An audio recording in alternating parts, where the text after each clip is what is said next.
တထေးကြီးအနာတပိန်ဤအိမ်တွင်းစေဝါတန်ဤလှုပ်ဝက်ချက်၅ချက်မင်္ဂလာပါရှင်လူများစုကတထေးကြီးအနာတပိန်ဟာလှူလုံးလို့ချမ်းသာလာတာလို့ပဲသိကြပေမဲ့တကယ်တော့သူ့ရဲ့အောင်မြင်မှုနောက်ွယ်မှာကျမတို့တာမန်လူတွေတတိမထားမိတဲ့အိမ်တွင်းနေထိုင်မှုအလေးအကျင့်လှုပ်ဝက်ချက်တွေရှိနေပါတယ်ဒီနေ့ဗီဒီယိုမှာတော့တင်းရဲ့အိမ်ကြီးဟာကိုလက်လာပါတွေစီးဝင်လာမဲ့တန်လိုက်တစ်ခုဖြစ်အောင်ဘလို့ပြုပြင်နေထိုင်ရမလဲဆိုတဲ့အချက်၅ချက်ကိုတထေးကြီးရဲ့နေထိုင်မှုပုံစံကနေထုတ်နှုတ်တင်ပြပေးသွားမှာပါဗီဒီယိုဆုံးမှာပါဝင်မဲ့နောက်ဆုံးချက်ကတော့တင်းဘဝကိုချက်ချင်းပြောင်းလဲသွားစေနိုင်တဲ့အထိအရေးကြီးတာမို့အဆုံးထိကြည့်ရှုပေးဖို့ဖိတ်ခေါ်ပါတယ်ရှင်နံပါတ်1အိမ်ဦးခန်း၏အလင်းရောင်နဲ့တန့်ရှင်းမှုပထမဆုံးလှည့်ဝက်ချက်ကတော့အိမ်ဦးခန်းရဲ့စွမ်းရည်ပါပဲအနာတပိန်တထေးကြီးဟာသူ့ရဲ့အိမ်ဦးခန်းမှာမြတ်စွာဘုရားနဲ့တန်ဃာတော်တွေကိုအမြဲပူဇော်လေးရှိသလိုသူ့အိမ်ဟာအမြဲတမ်းနင်းထိန်နေပါတယ်ရှင်းလူကြီးတွေပြောလို့ရှိတာကအိမ်မှာအမှောင်ဖိုရင်လက်ပိတ်တယ်တဲ့ဆိုလိုတာကတင့်အိမ်ရဲ့ဖျားစင်တဲ့ဧကန်ဟာဖုံလိမ့်လိမ့်နဲ့မှောင်မဲမနေတင်ပါဘူးမနက်ခင်းမှာဗရင်းမောက်တွေကိုဖွင့်ပါ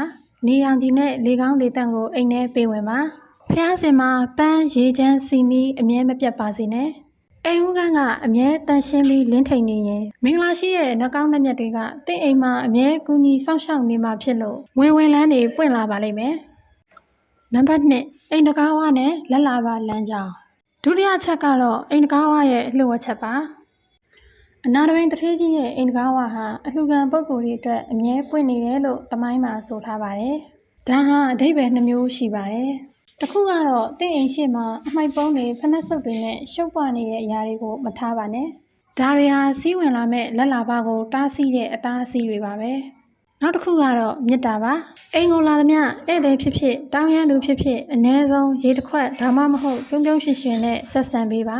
အိမ်တကားဝမှာစိတ်ချမ်းသာမှုရှိရင်အဲ့ဒီအိမ်ဟာလက်လာပါတွေအလိုလိုစီးဝင်လာတဲ့နေရာတစ်ခုဖြစ်လာပါလိမ့်မယ်နံပါတ်3အိမ်ထဲမှာထွက်ပေါ်သောအတန်တတိယအချက်ကတော့လူတော်များများမင်းနေတတ်တဲ့အိမ်တွင်းအတန်ပါအနာတပိန်တထေးကြီးရဲ့အိမ်မှာဆဲဆိုတန်အော်ဟစ်တန်တွေမကြားရသလောက်ပါပဲအိမ်တိုင်းမှာလင်မယားချင်းရန်ဖြစ်တန်ကလေးတွေကိုငေါငန်းတန်တွေနေတိုင်းကြားနေရရင်အဲ့ဒီအိမ်မှာရှိသမျှလက်တွေပြန်ထွက်သွားတတ်ပါတယ်။ငွေကြေးနံမင်းဟာအေးချမ်းပြီးပျော်ရွှင်တဲ့နေရာမှာပဲကိန်းဝတ်လိုပါတယ်။ဒါကြောင့်တင့်အိမ်မှာတရားတော်တွေဖွင့်ထားတာမျိုးနူးညံ့တဲ့စကားသံတွေပြောဆိုတာမျိုးကတင့်ရဲ့ငွေကြေးကန်စာတာကိုမြင့်တင်ပေးတဲ့အကောင်းဆုံးအစီအမံပဲဖြစ်ပါတယ်။နံပါတ်4ငွေကြေးကိုစီမံခန့်ခွဲသည့်စိတ်ဓာတ်စရုပ်ကအချက်ကတော့ငွေကိုတန်ဖိုးထားပုံပါ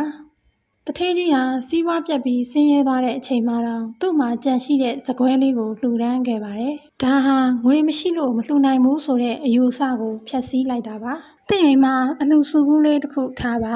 တနေ့ကို100ဖြစ်ဖြစ်200ဖြစ်ဖြစ်စေတနာပပနဲ့ထည့်ပါငါမှပေးနိုင်တဲ့အင်အားရှိတယ်ဆိုတဲ့စိတ်ဓာတ်ကတင့်စီကိုငွေတွေပိုဝင်လာအောင်ဆွဲဆောင်ပါလိမ့်မယ်ငွေကိုနှမျိုးတွန့်တိုတဲ့စိတ်ထက်အကျိုးရှိသုံးဆွဲမယ်ဆိုတဲ့စိတ်ကတင့်ကိုအမှန်တကယ်တထေးဖြစ်စေမှာပါနံပါတ်5မနက်ခင်းရဲ့အောင်နိုင်သူဖြစ်ပါစေနောက်ဆုံးနဲ့အရေးကြီးဆုံးအချက်ကတော့မနက်ခင်းအလေးအကျင့်ပါတထေးကြီးဟာမနက်တိုင်းစောစောထပြီးမြတ်စွာဘုရားစီတွားရောက်ဖူးမြော်ပါတယ်မနက်စောစောထခြင်းဟာအောင်မြင်သူတိုင်းရဲ့လှုပ်ဝက်ချက်ပါနေမြင့်တဲ့အထိအိတ်နေတဲ့သူဟာလက်လာပါကိုကန်ထုတ်နေတဲ့သူနဲ့တူပါတယ်မနက်စောစောထပါစိတ်ကိုကြည်လင်အောင်ထားပါမေတ္တာပို့ပါဒီလိုမနက်ခင်းကိုအောင်နိုင်သူဟာတစ်နေ့တာလုံးရဲ့အောင်မြင်မှုကိုပိုင်ဆိုင်ရမှာဖြစ်ပါတယ်ဒီချက်၅ချက်ကိုယနေ့ကစပြီးတင့်အိမ်မှာလိုက်နာကြည့်ပါဒါဟာရှေးထုံးလည်းမပဲခက်နဲ့လည်းညီတဲ့စီးပွားတက်နည်းတွေပဲဖြစ်ပါတယ်အားလုံးပဲအနာတပိန်တထေးကြီးလိုစီးပွားလက်လာပါများဒီရေလားတိုးတက်ကြပါစေလို့ဆုတောင်းပေးလိုက်ပါတယ်ရှင်